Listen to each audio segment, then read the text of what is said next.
Guys, welcome back to my channel.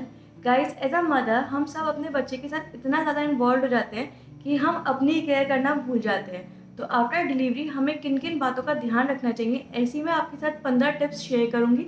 चलिए आज का वीडियो स्टार्ट करते हैं। आफ्टर डिलीवरी सबसे पहले हमें ये मेक श्योर करना होता है गाइस कि हमारे स्टिचेस में कभी कोई इन्फेक्शन या पस ना पड़े। मेरा सी सेक्शन के थ्रू डिलीवरी हुई थी, तो मुझे डॉक्टर ने 2 बार विजिट करने को बोला था हॉस्पिटल।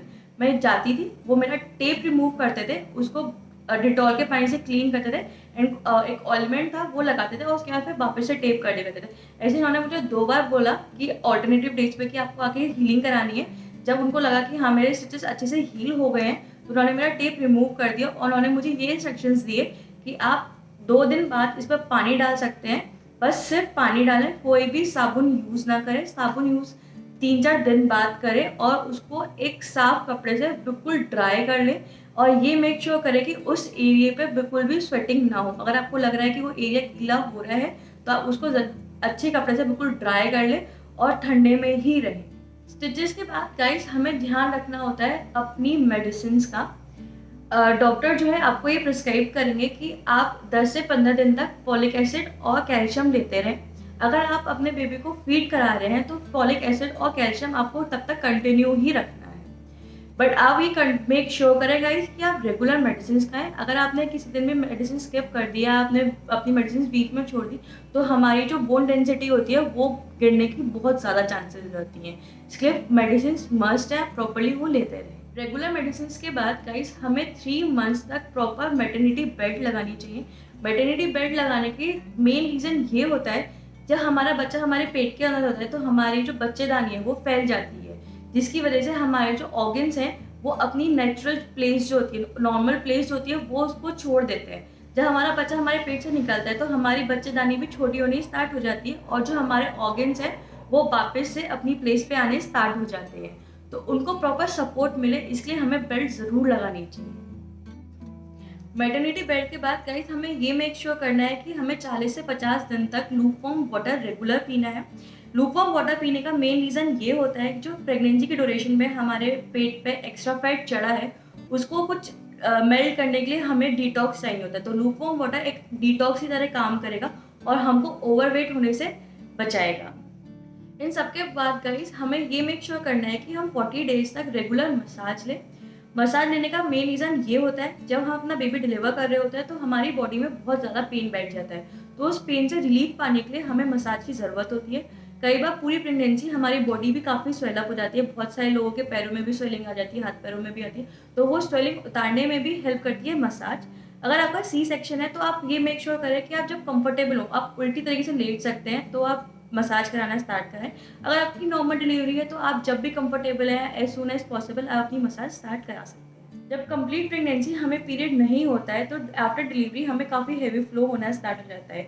किसी को 4 डेज़, किसी को 5 डेज़, किसी को 6 डेज़ होता है। ये बहुत ज़्यादा नेचुरल है, इसमें डरने वाली कोई बात नहीं होती है।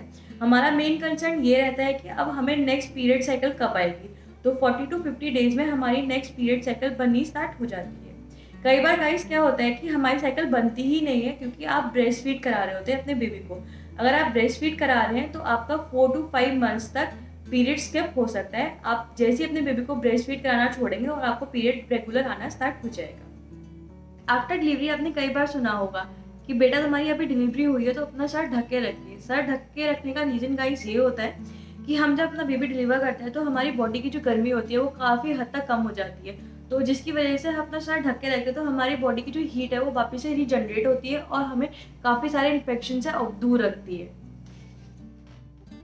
इसके बाद बात करते हैं गाइस हम अपने बालों की। हमें डिलीवरी के बाद अपने बालों की केयर करनी स्टार्ट कर देनी चाहिए। हमें हेयर ऑयलिंग, हेयर पैक्स लगाने स्टार्ट कर देने चाहिए क्योंकि बेबी होने के बाद हमारा काफ़ी हेयर फॉल होता है। मैंने इस पर एक डेडिकेटेड वीडियो की है, मैं उसका लिंक डिस्क्रिप्शन में दे दूंगी, आप वो जाके देख सकते हैं। अगर आप ब्रेस्ट फीडिंग मदर हैं तो आप कोई भी अनप्रिस्क्राइब्ड मेडिसिन ना लें। अगर आपको कुछ प्रॉब्लम है तो आप अपने डॉक्टर से बोलें कि डॉक्टर मुझे ये प्रॉब्लम है और मैं अपने बेबी को फीड कराती हूँ, तो वो उसी हिसाब से मेडिसिन प्रिस्क्राइब करेंगे, तो आप सिर्फ वो ही लीजिए। एज अ न्यू मदर हम ब्रेस्ट फीडिंग प्रॉब्लम से भी काफ़ी डील कर रहे होते हैं। सबसे पहला प्रॉब्लम ये होता है ब्रेस्ट लीकेज। मार्केट में गाइस ब्रेस्ट स्प्रेड करके एक प्रोडक्ट अवेलेबल है जिससे आप ब्रेस्ट लीकेज वाली प्रॉब्लम रिकवर कर सकते हैं। ये 2 टाइप के प्रोडक्ट्स अवेलेबल हैं, एक डिस्पोजेबल और एक रीयूजेबल। जो डिस्पोजेबल है आप उसको नॉर्मली अपने ब्रा पे स्टिक करें और वो सारा जो लीकेज होता है वो अब्जॉर्ब कर लेता है, उसको रिमूव करके आप फेंक दें। और जो रीयूजेबल होता है वो कॉटन क्लॉथ टाइप का होता है, वो जितना भी लीकेज होता है उसको सोक कर लेता है, उसके बाद उसको आप वॉश करें, उसको रीयूज़ कर सकते हैं।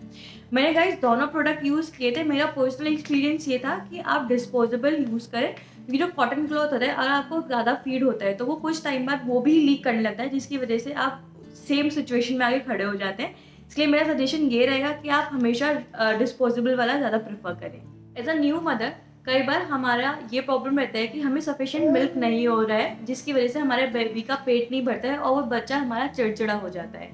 तो ऐसे बहुत सारी होम रेमेडीज़ हैं जिससे आप अपना मिल्क लेवल इंक्रीज़ कर सकते हैं। फॉर एग्जांपल जीरे का पानी या खरबूजे की बीज, इनसे बहुत ज़्यादा हेल्प होती है आपके मिल्क लेवल को इंक्रीज़ करने में। जब हम अपने बेबी को फीड करा रहे होते हैं तो हमें अपने हाइजीन का भी बहुत ध्यान रखना पड़ता है, क्योंकि हम कंटिन्यूस ब्रेस्ट पैड यूज़ कर रहे होते हैं जिससे बहुत बार इन्फेक्शन होने की चांसेस हो जाती हैं। आप जब भी अपने बेबी को फीड कराएं तो अपना एरिया वो क्लीन करें अच्छे से, उसके बाद बेबी को फीड कराएं।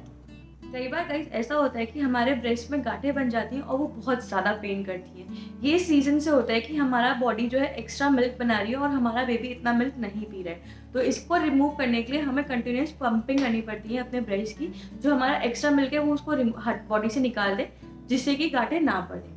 अगर आपकी बॉडी में गांठें बन गई हैं और वो काफ़ी पेन कर रही हैं तो इसको सॉल्व कैसे करता है, आप एक कपड़ा लीजिए, उसको आयरन से गर्म कर लीजिए और अब हल्के हल्के हाथ से अपनी ब्रेस्ट को सेकिए। वो जो आपकी गांठें हैं वो भी डिसॉल्व हो जाएंगी और आपको बहुत आराम पड़ेगा। आफ्टर प्रेगनेंसी हमारा ब्रेस्ट साइज भी काफ़ी हद तक इंक्रीज होता है, तो हमारे लिए ये भी इंपॉर्टेंट रहता है कि हम इसको रिड्यूस करें। बट इसको रिड्यूस कैसे करना है, जिस तरीके से हमारा ब्रा साइज इंक्रीज हुआ था उन सेम वे हम अपना ब्रा साइज रिड्यूस करना स्टार्ट कर देंगे। जब डिलीवरी के टाइम पे आप जो अपना ब्रा साइज पहन रहे थे आप उसका एक लेवल नीचे पहनना स्टार्ट कर दीजिए। आफ्टर 3 to 4 मंथ्स बाद आप उसका दूसरा साइज एक साइज और कम कर दीजिए। इन द सेम वे आप धीरे धीरे धीरे करके अपने नॉर्मल साइज में आ जाएंगे। दैट्स इट गाइस, यही थी मेरे पास 15 टिप्स आप सबके साथ शेयर करने के लिए। अगर आपको मेरी वीडियो अच्छी लगी हो तो please like share subscribe my channel. मैं मिलती हूँ आपसे नेक्स्ट वीडियो में, तब तक के लिए बाय बाय।